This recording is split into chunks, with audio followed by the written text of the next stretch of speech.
Bonjour,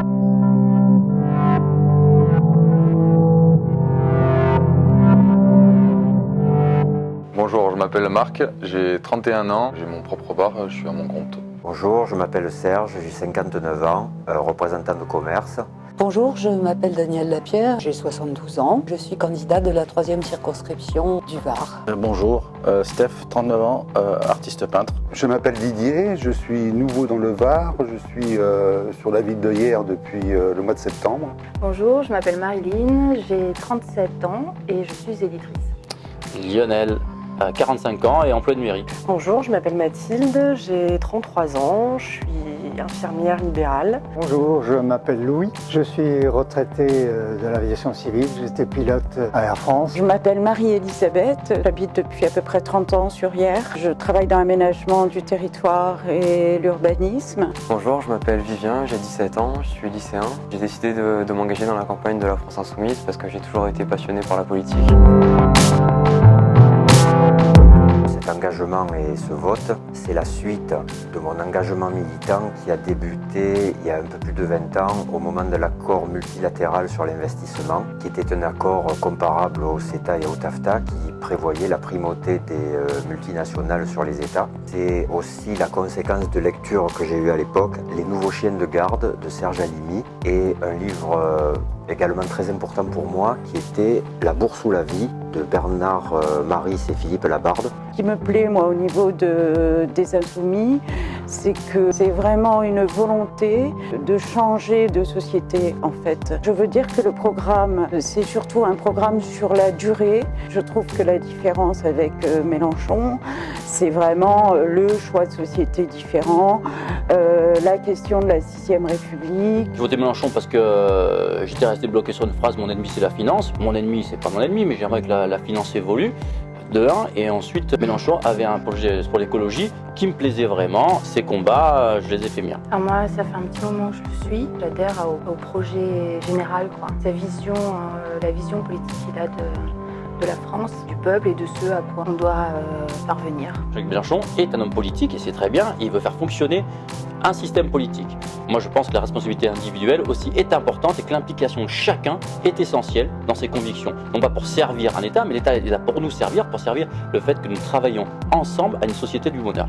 C'est le seul homme politique qui propose un projet qui soit réellement altermondialiste, qui soit axé à la fois sur l'écologie, sur le social, qui porte un projet humaniste qui soit global. C'est pas seulement un programme politique, un amoncellement de mesures, c'est aussi un projet de vie pour l'avenir. Pour ce qui est de l'écologie, le programme de Jean-Luc Mélenchon est l'un des plus avancés, puisque ça fait déjà quelques années que Jean-Luc Mélenchon a mis un doigt très, très prononcé sur la question écologique, qui est quand même une question majeure. Pour ce qui est d'un autre aspect fort du programme de la France Insoumise, c'est l'appel à une 6e République, à une constituante, puisque je suis déjà depuis plusieurs années membre de l'association pour une constituante, donc quand j'ai vu ça dans le programme de France Insoumise, forcément ça a percuté ce sur quoi je travaillais depuis quelques temps déjà. L'autre point fort de la France Insoumise, ça a été la défense de la laïcité. On sait que la laïcité est mise à mal, par exemple par Marine Le Pen qui soutient la présence de crèches dans les mairies à Béziers. 4e point fort, c'est en termes de politique économique. Le programme de France Insoumise est le seul qui ait une politique économique d'inspiration keynésienne. Il est clair que la politique de l'offre de Macron ou de Hollande ou de Sarkozy, ce sont des politiques de capitalisme qui sont destinées à enrichir d'autant plus les détenteurs des moyens de production, voilà, et qui de plus délocalisent. Cette 6e République est devenue indispensable en 2017, encore plus qu'elle ne l'était en 2012, pour la simple et bonne raison qu'on veut un profond changement, et on s'est tous rendu compte qu'il n'arrivera jamais si on n'a pas une nouvelle constitution sur laquelle s'appuyer qui sera tout simplement établie par le peuple lui-même. À nous de nous approprier de nouveau cette République, cette constitution et notre pays, quoi. Il a fait boule de neige comme ça à partir de ses idées pour créer un programme et créer une dynamique. Et de cela, je suis très reconnaissante. Insoumis, c'est la révolte de chaque citoyen quand on lui bafoue ses droits, ses libertés, et sa part de bonheur auquel chacun d'entre nous devrait avoir le droit. Insoumis, c'est résister en fait. Et ça m'a très frappé que dans tous les meetings de Jean-Luc Mélenchon, il refuse absolument les cris de Mélenchon président, ça il le refuse. Et en revanche, ce qui sort de la foule à ce moment-là, c'est le mot résistance. Et ça définit très bien, à mon avis, le terme d'insoumis ou résistant, je le mets à peu près sur le même plan. La soumission, c'est par rapport à un état où on veut atteindre des valeurs supérieures à la soumission. Moi, les valeurs que je veux atteindre, c'est justement faire de l'argent quelque chose d'un bien commun qu'on partage par tous, quelque chose d'essentiel à mon bien-être et à le bien-être d'une certaine fraternité dans la société. Donc l'argent est quelque chose de trop essentiel pour qu'on le laisse dans les mains du privé. Pour moi, l'argent doit être quelque chose de géré collectivement. Donc je serai insoumis, non pas au nom de l'insoumission, mais au nom de valeurs supérieures qui me portent. C'est être dans l'instant présent, ici et maintenant, et pas attendre que tout se casse par terre et qu'on soit obligé de ramer, donc il faut se battre. L'insoumission, c'est aussi une façon de réfléchir à contre-courant peut-être, d'arriver à prendre la pensée telle qu'elle nous arrive, qu'elle soit un petit peu réactionnaire, qu'elle soit dans les médias qui véhiculent un petit peu une sorte de pensée unique, qu'on puisse penser autrement, qu'on puisse penser par la coopération, par l'altruisme, qu'on puisse se sortir d'un certain déterminisme, je veux dire, qui nous fait avancer chacun de notre côté sans forcément voir l'individu qui est à côté de nous. À pouvoir avancer ensemble, et bon, la France Insoumise, c'est justement l'occasion de faire ça ensemble. Un insoumis au sens où nous le sommes, ça n'est pas quelqu'un qui est hors sol, c'est quelqu'un qui a des valeurs, qui entend se battre pour elles, qui n'est pas soumis à la dictature des marchés financiers, entre autres, tels qu'on a l'habitude de les appeler, et à la doxa libérale qui nous écrase. C'est quelqu'un qui est capable de remettre en question ce discours tout fait, qui porte ses fruits, puisqu'on voit où nous en sommes entre les deux tours de la présidentielle. Je pense qu'il s'agit plutôt de solidarité, et de solidarité entre humains. C'est également ne pas reconnaître l'idée selon laquelle on n'a pas d'alternative. Il y a des alternatives, il faut les faire connaître. Il y a eu des alternatives dans le passé qui ont marché. Bon, par exemple, les politiques de Roosevelt au moment de la grande crise économique de 29-30, qui a été fait également en 1945 avec la nationalisation de la Banque de France pour mettre fin au mur de l'argent, ce sont des idées qu'on peut reprendre. Tout ce qui a été pondu en termes de protection sociale avec le Conseil national de la résistance et le programme Les Jours Heureux, c'est des choses qu'on peut reprendre. Donc on a un passé culturel et politique qui existe, sur lequel on peut prendre appui, ce qui ne nous empêche pas, bien sûr, d'avancer des idées nouvelles. Les insoumis agissent au grand jour. Les insoumis ne sont absolument pas des complotistes. Parce que le but de la politique, c'est de vivre ensemble. Donc nécessairement, il faut que chacun, qu'on soit en lien les uns avec les autres, sinon ça n'a aucun sens. La politique n'a pas de sens sans ça, quoi. Tout le monde veut être heureux, tout le monde se pose les mêmes questions, tout le monde cherche les mêmes réponses, donc faisons ensemble. Le but, c'est de créer véritablement un lien fort entre les gens, quoi, qu'ils puissent avoir l'impression de participer ensemble à un projet qui les concerne tous, quoi. Le Var, c'est une terre difficile parce qu'on sait bien que la droite détient tous les pouvoirs, mais je pense que la campagne que nous avons menée, je l'ai vue dans la circonscription, l'accueil des gens dont certains ne votaient plus a été vraiment très ouvert. Des gens qui ne votaient plus se sont remis à voter, donc il y a des mouvements de population là qui font que ça redonne aux gens le goût de la politique, parce que la politique, c'est pas sale, c'est quelque chose qui nous concerne tous et à quoi il faut réfléchir. C'est pas une explosion, c'est un truc qui s'accumule. Et je pense que les personnes vont venir petit à petit. Et la preuve, c'est qu'au départ, Mélenchon, qu'on disait tout seul, il se retrouve maintenant avec 500 000 personnes qui ont signé un soutien, mais effectif, pas seulement cliquer sur un site. Parce que malgré tout, il y a un vrai besoin de changement, un vrai besoin de rassemblement, donc il ne faut pas lâcher.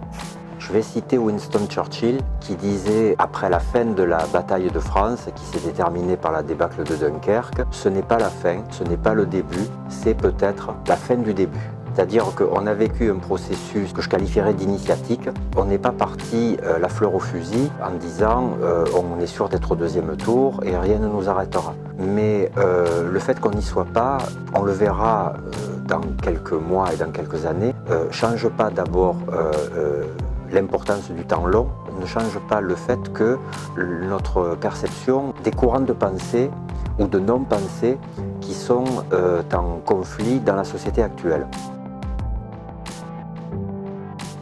Je pense justement que l'avantage des législatives, c'est une élection qui est très peu personnalisée.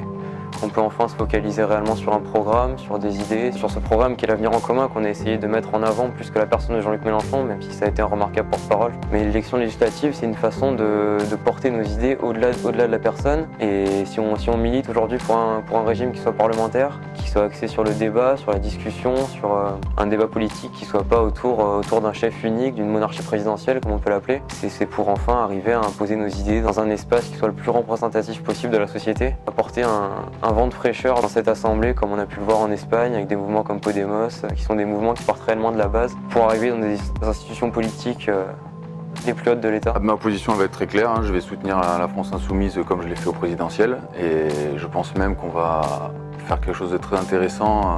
Entre nous, on va commencer à s'organiser, commencer à se rencontrer, à partager, et puis essayer de créer un mouvement encore plus ample qu'il a pu être pour le premier tour. On a perdu une bataille, mais on est loin d'avoir perdu la guerre. On va continuer de pousser le bébé. De toute façon, là, on va avoir beaucoup de spectacles et de joutes là, pour les législatives, puisque là, on voit, même sur les médias, on voit que les autres partis commencent à comprendre qu'un insoumis, c'est quelqu'un qui a son idée, son identité. On ne peut pas le prostituer d'un côté ou de l'autre. Moi, oui, je soutiendrai le candidat de la France Insoumise ici, quoi, forcément. Parce que je crois à ce projet, véritablement. L'idée, de toute façon, c'est effectivement de soutenir la personne qui va se présenter aux législatives. C'est la rébellion. C'est-à-dire ne pas se laisser berner par un discours qui correspond pour moi à du marketing politique. Je me présente parce que je me suis rendu compte que la pédagogie était quelque chose de très très important pour convaincre. Et non pas, c'est pas la force d'un parti politique qui dit aux gens ce qu'ils doivent penser, c'est le fait de les amener à raisonner par eux-mêmes en leur donnant les outils et le contenu, et surtout l'envie d'élargir les contenus qui vont permettre qu'ils se fassent une idée par eux-mêmes. La confection du programme de la France Insoumise est celle-là. J'ai eu envie de participer à ce mouvement-là. Message de tolérance. Je comprends totalement qu'on puisse ne pas saisir l'opportunité qui est là devant nous, tout simplement parce que la meilleure chose qu'ils ont réussi à faire, c'est de nous inculquer la peur de vivre heureux ensemble et d'imaginer une autre société. Donc moi, je leur envoie tout simplement un message d'espoir et je leur tends la main en leur disant venez partager avec nous, venez nous écouter, venez parler, réfléchir, échanger, mais ne vous laissez plus tout simplement guider par des gens qui vous ont trompé pendant tant d'années. Un message d'espoir et pensez à ce qu'on pourrait faire tous ensemble. C'est un mouvement qui est tout aussi légitime, voire plus, puisque ça part du bas. C'est pas même du tout quelque chose qui est bureaucratique, des comités qui se sont fondés spontanément. C'est-à-dire que c'est pas forcément des personnes qui ont voté pour Jean-Luc Mélenchon en 2012, mais qui se sont sentis reconnus dans ce mouvement, justement, qui part de la base et qui puisse lancer une vague citoyenne. C'est pour ça qu'on appelle ça un mouvement politique plus qu'un parti politique. C'est aussi une façon de voir le monde par certaines idées, par un altruisme, plutôt qu'une carte d'un parti, qui a juste une vertu symbolique, mais sans forcément de pensée derrière. Je crois que le système désespère un peu les gens, et les gens n'ont plus trop espoir dans une société du bien commun. Si on peut être heureux, et individuellement et ensemble, c'est encore mieux, quoi. Donc si tu crois pas en ça, c'est que tu n'es pas connecté à ce qui fait profondément l'humain.